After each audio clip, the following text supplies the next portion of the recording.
Hello everyone, welcome to another video on the channel. Welcome to this week's Gran Turismo 7 Daily Race C Race and Strategy Guide, and we are heading to Brands Hatch Grand Prix circuit in Britannia, and we are in the Group 4 machinery for 12 laps around this track. Tyre wear just at ×1, but fuel pretty high at ×7.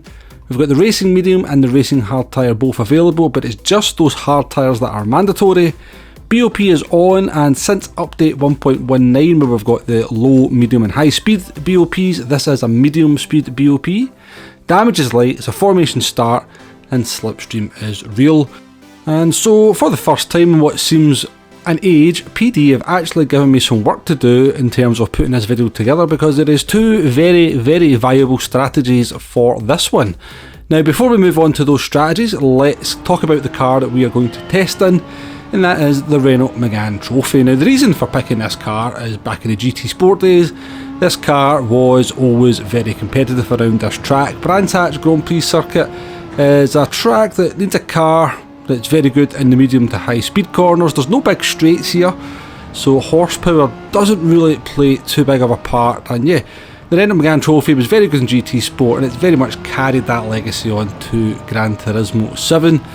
And yeah, I've tested a few cars, and this probably was the quickest car out of those that I've taken a look at, along with another car as well.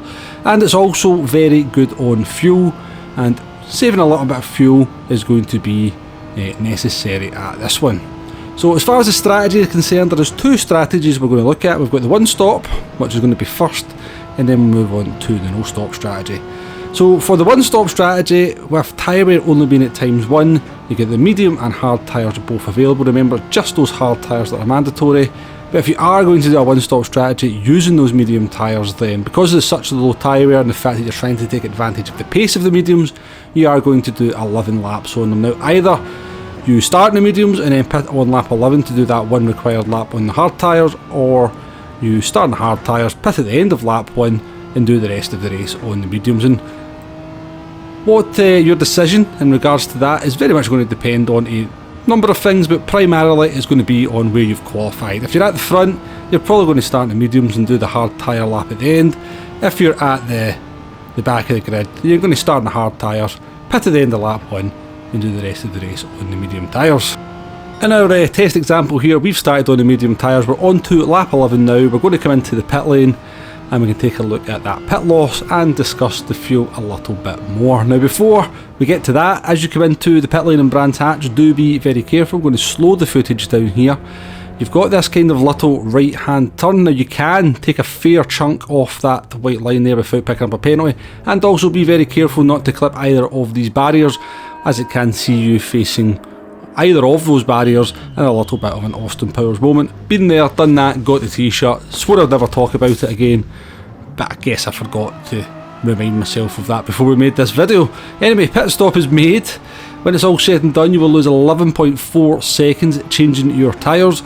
You don't want to be taking any fuel on at this one. You're going to be a little bit of mild fuel saving required. I would recommend doing the fuel saving rather than taking fuel on at the pit stop, because it probably, even just for a few percentage, will cost you a couple of seconds, and that is a couple of seconds you really do not want to be wasting. And a race is going to be very tight indeed. Now one thing I would also say about when you make your pit stop, make sure you have more than one lap remaining in your tank. If it's under 1.0, you will automatically have to refuel, and again, that's going to cost you time that you really don't want to be wasting in a very tight race. But the finishing time there for our one stop strategy was 18 minutes 27.289.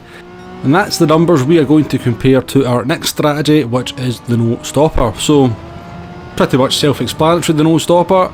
Start on the hard tyres, only the hard tyres that are required, save the fuel as necessary, and it'll be interesting to see how this compares to our one stop run when we get to the end. Now remember, that pit stop is 11.4 seconds.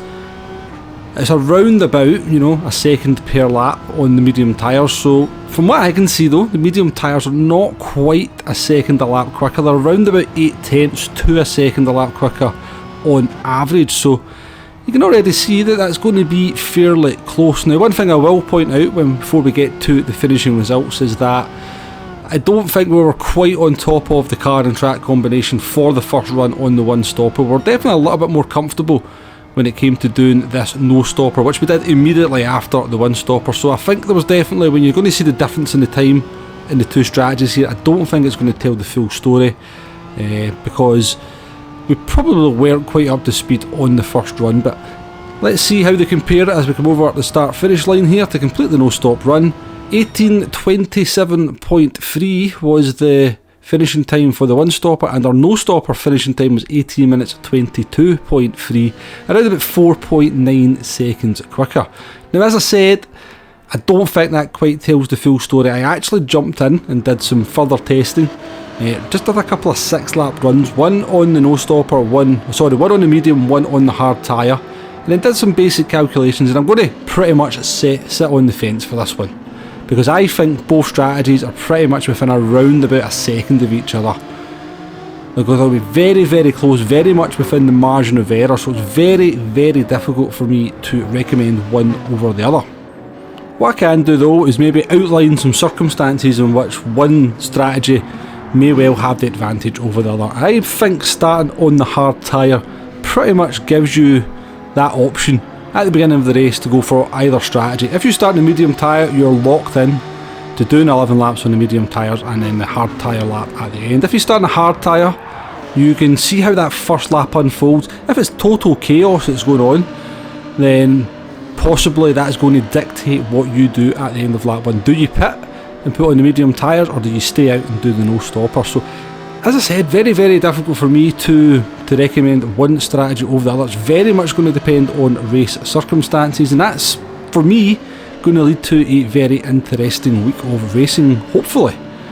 And it's nice, it looks like maybe there's been a little bit of consideration from PD on this one to give us two very workable strategies.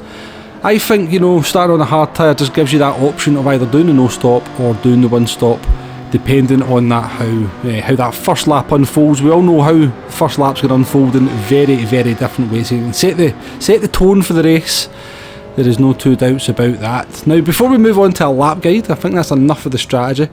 Before we move on to a lap guide, I did jump into the Toyota 86 because this is traditionally the Renault Megane Trophy's closest rival in the Group 4 class when it comes to races where these kind of cars are competitive. Normally the Alfa Romeo was thrown in there as well. And what I did kind of realise very quickly with the Toyota is it's pretty much on pace with the Trophy, but it's actually much better on fuel. So if you hate fuel saving, definitely consider the Toyota 86. It is right up there with the Renault Megane Trophy. So let's finish this video as always with a little bit of a lap guide. We are in the Renault Megane Trophy. Coming down into turn number 1, you've got the 2 board and the 1 board. Now you're looking for somewhere in between those 2 boards to get into turn 1. Now turn 1 is off camber a little bit. It's very easy to run wide, dip a wheel into the gravel, and you will see a lot of people spin off there over the course of the week. Turn 2 up the hill, it's the Palmer Bridge that is your braking point. Be careful on the exit. The curb on the right hand side there, just at the edge, is your braking reference for turn number 3, and it is the number 1 board just before the 1 board into the uphill left-hander. Very, very tricky corner, hard to get the car to sort of match the speed and the trajectory at the same time. I certainly find that quite difficult anyway. Onto the longest straight of the track, but it's not particularly long, and you have to be well alongside another car to go for the overtake move here. Now before the last board, the number 1 board, is your reference. Very, very fast right-hander. And the sort of 1 board again, or just before the 1 board, is your sort of reference for here. Take a lot of curb, but be careful, that curb can cause problems if you just catch it the wrong way. And coming up the hill, again the 1 board is your reference. Off camber corner, sort of blind entry as well, a very popular place for people to bin it. Into the second to last corner, again the 1 board is always your friend at Brands Hatch. And into the last corner, you've got the little bit of track, gravel, tarmac on the left hand side. You've got the 1 board there as well. Generally is a pretty decent reference point for your braking markers. Do check out some of the other guides that will be available during the week, and the likes of Key and Digit, who do much more comprehensive. The boards can get wiped out on this track, so it's always worth having another little bit of a reference point. But yeah, that's pretty much all I've got to say on this one. Interesting week's racing ahead. I think it'll be interesting to see what strategy maybe comes out on top in terms of being more popular. I think starting on the hard tyre though, giving yourself that option of the 1 stop or the no stop see how that first lap unfolds, and then take it from there, folks. That's as much as I can give you for this one, but as I said, I think it should be an interesting race. Hopefully there should be some other cars available to race other than just the Megane Trophy and the Toyota 86. Do join me for some live streams over the course of the week where we will be trying some different cars, having some good racing, generally having a good time hopefully. If you can join me for that, that would be great. But thank you very much for watching. Please hit that like button, please hit that subscribe button, and I'll catch you on the next one. Goodbye now.